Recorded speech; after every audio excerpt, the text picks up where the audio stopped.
நீ நிறைய சமைக்கிறாய், அவர்கள் வராவிட்டால் என்ன செய்வது? அதாவது ஃபியூச்சரில் அது நடக்காம போயிட்டு என்ன பண்ணுறது அப்படின்னு நெகட்டிவ்ல கேட்குறோம். அது ஃபியூச்சரை டினோட் பண்ணக்கூடியதாக இருந்தாலும் பின்னாடி வரக்கூடிய அந்த மெயின் கிளாஸை சிம்பிள் ப்ரெசன்ட் கண்டினியூஸ்லேயே போடுங்க, தப்பு இல்லை. நெகட்டிவாக இருந்தால் டோன்ட் அப்படிங்கிற வார்த்தையை போட்டு யூஸ் பண்ணுங்கள், தப்பு இல்லை. மீனிங் கரெக்டாக வரும். சரிங்களா? வில்லு போட்டு இதாக எழுதணும் அப்படின்னு அவசியம் கிடையாது இந்த இடத்துல. Right? You are cooking a lot. Okay, you are cooking a lot. நீ நிறைய சமைக்கிறாய், அவர்கள் வராவிட்டால் என்ன செய்வது? அதை ஃபஸ்ட்டு கொண்டு வருவோம். என்ன செய்கிறது? அப்போ வாட் இஃப் தே கம், நெகட்டிவில் சொன்னால் தே டோன்ட் கம், அவ்வளோதாங்க. ஒரு கேள்விக்குறி, முடிஞ்சு போச்சு. பாருங்கள், you are cooking a lot, what if they don't come, அப்படியே சேர்த்து கோர்வையாக சொல்லி பழகணும்.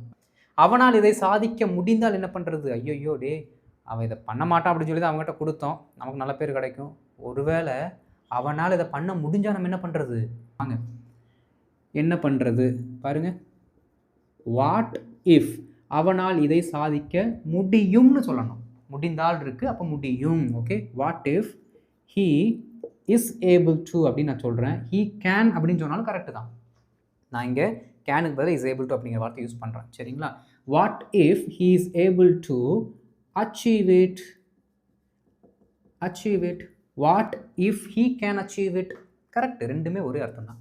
What if he is able to achieve it, what if he can achieve it, ரெண்டுமே correct.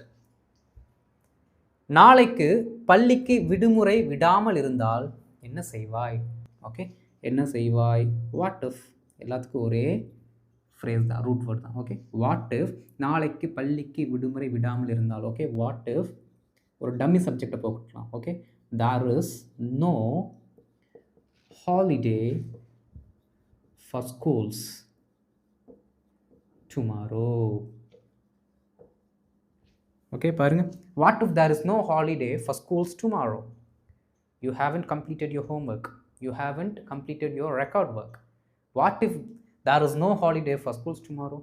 What if there is no holiday for schools tomorrow? ரொம்ப ரொம்ப easy.